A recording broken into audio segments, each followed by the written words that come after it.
Look at this fluffy pandan cake. Stick around and I'll share my recipe with you. This recipe makes 30 to 36 cupcakes or 2 10-inch round cake layers. In my video, I'll be making 24 cupcakes, and the rest of my batter will be used for making some Christmas pandan with raspberry cheesecake dessert cups. So I'll be doing a sheet pan cake layer as well. For this recipe, I'll be using cake flour so we get some nice fine crumbs. I'm measuring 2 cups of cake flour, which weighs about 230 to 240 grams. It's best if you use a scale, but if you don't have a scale, then just do like I'm doing here and spoon your flour into a 1 cup measuring cup. This aerates your cake flour and allows for the most accurate measurement. You don't want to just scoop a cupful from your bag of flour and then level it out, because your flour will be compressed and therefore you would actually be adding more flour than needed for your recipe. So next time you bake, just do it like this. Now I'm just using the flat end of my spoon to level out my cup. And anything that is above, you want to scoop out, otherwise it won't be accurate. So you see how that's nice and leveled? That's what you want. And this method yielded me 234 grams of cake flour, which is right on point. To my flour, I'm adding 1 tablespoon of baking powder. Notice my hack for getting a leveled measurement is to fold over the protective foil so I can use that as a leveler. I'm a genius, I know. I'm also adding a half a teaspoon of salt and 1 cup of granulated sugar. Now I'm whisking my dry ingredients very well so my ingredients are distributed evenly.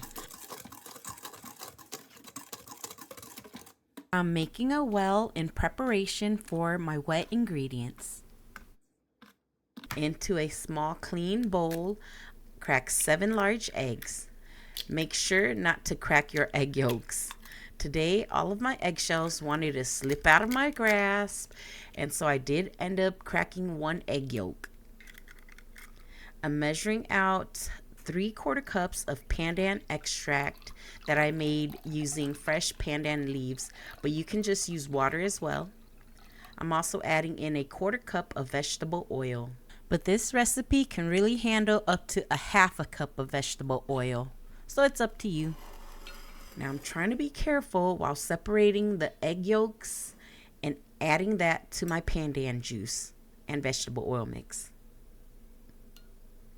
You want to be careful not to break the egg yolks, otherwise your egg whites won't whip up well.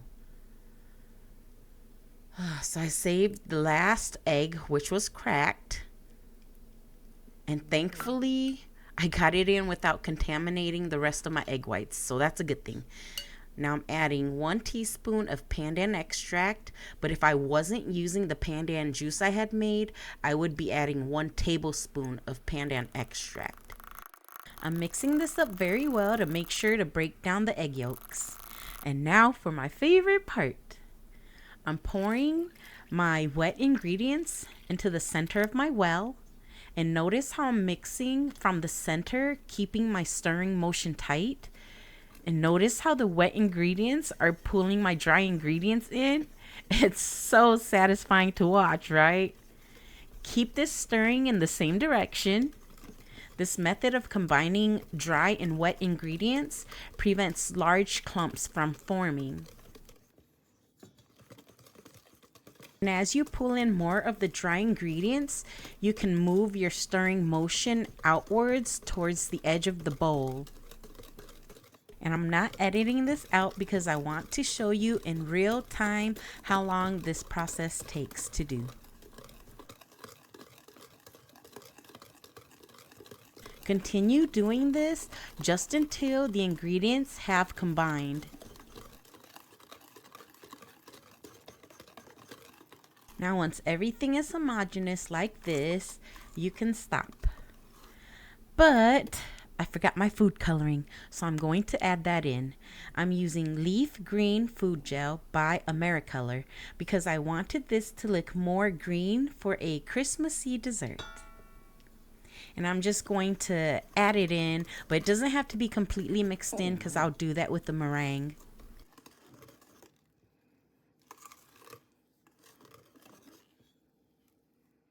Now I'm making my meringue. Into my squeaky clean mixing bowl, I'm adding my egg whites and also a dash of cream of tartar. Cream of tartar helps with volume and the stabilization of your meringues.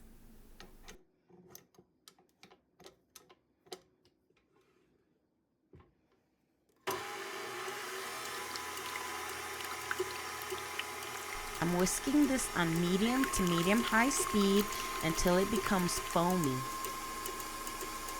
And then I'm adding in a half a cup of granulated sugar.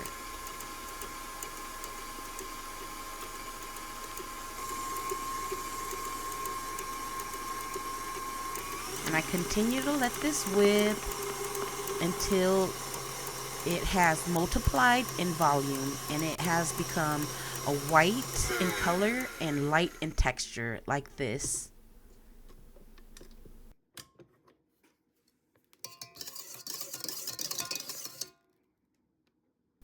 It's not quite ready yet because it's closer to soft peaks. You see how that jiggles right there?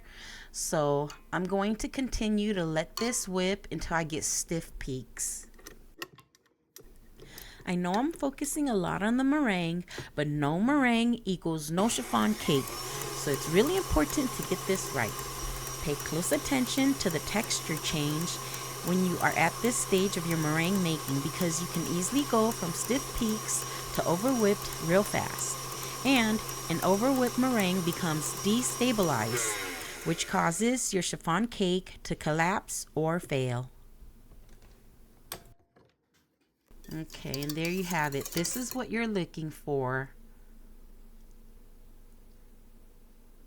It's nice and stiff. See, when I jiggle it around, it stays nice and stiff and it doesn't move.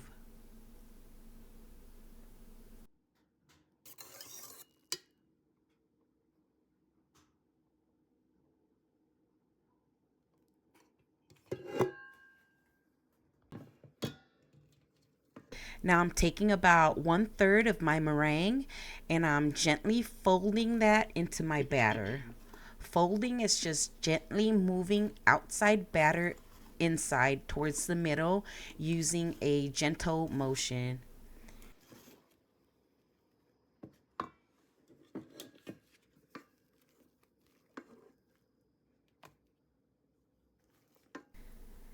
Now I'm adding in the second third of meringue.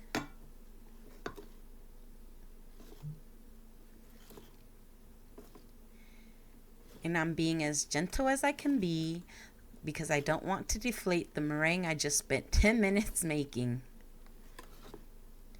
Notice my twisty motion while folding. Now I'm adding the last of my meringue into my batter.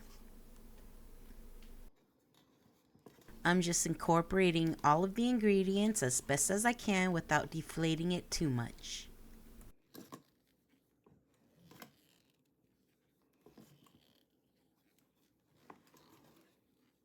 Now I'm going to switch to my spatula so I can get the bottom and sides of my bowl.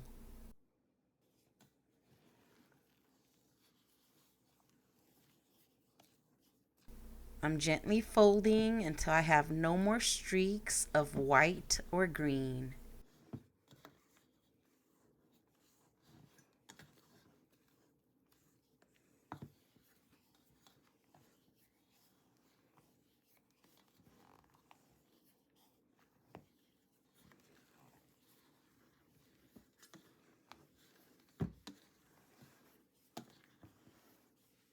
Once everything is homogeneous, I'm going to stop folding because I want to keep as much of that air as possible.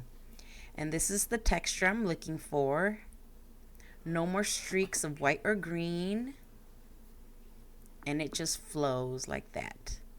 Okay, another angle and then I'm stopping. See how nice and thick that still is? That's what helps to give our chiffon cake a fluffy and airy texture. I'm just going to use the measuring cup I had used from earlier, because I find this is the easiest way for me to pour batter into cupcake liners without making a disastrous mess. Some people only fill their cupcake liners partway up, but not me. I like to make sure my cupcakes are filled and have a little dome on top, so I fill mine about 3/4 of the way up. Okay, and once the batter settles, then I'm able to see where I need to add a little bit of extra batter or take some out. The goal is to make them about the same size so they bake evenly. Here I'm just spreading out the rest of my batter onto a quarter pan to make a thin cake that I'll be using for my Christmas pandan with raspberry cheesecake dessert cups. And they are so cute, I promise you. My oven is preheated to 325 degrees Fahrenheit.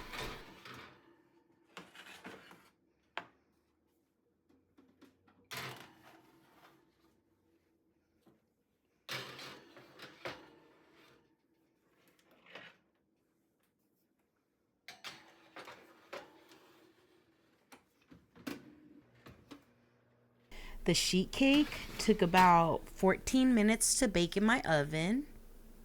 And here I'm just testing it to make sure it's completely baked, which it was. I'm flipping it upside down to allow it to cool this way so that it won't deflate on me.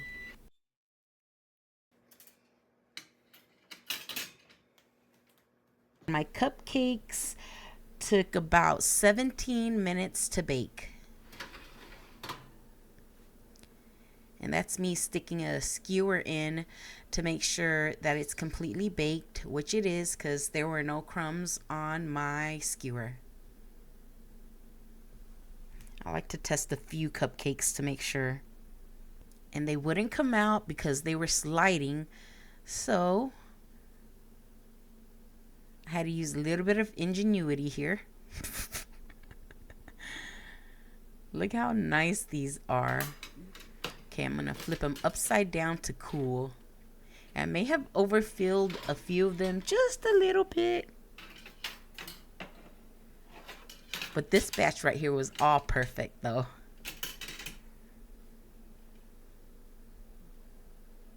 Look at these beauties. I promise you, these taste so good. I guess that's the ugliest one, so let's eat it. Look at that texture inside. It wasn't as hot as it looked. Look at that fluffy texture. It's like clouds. It's so good. You won't be disappointed if you make this. That bite's for you.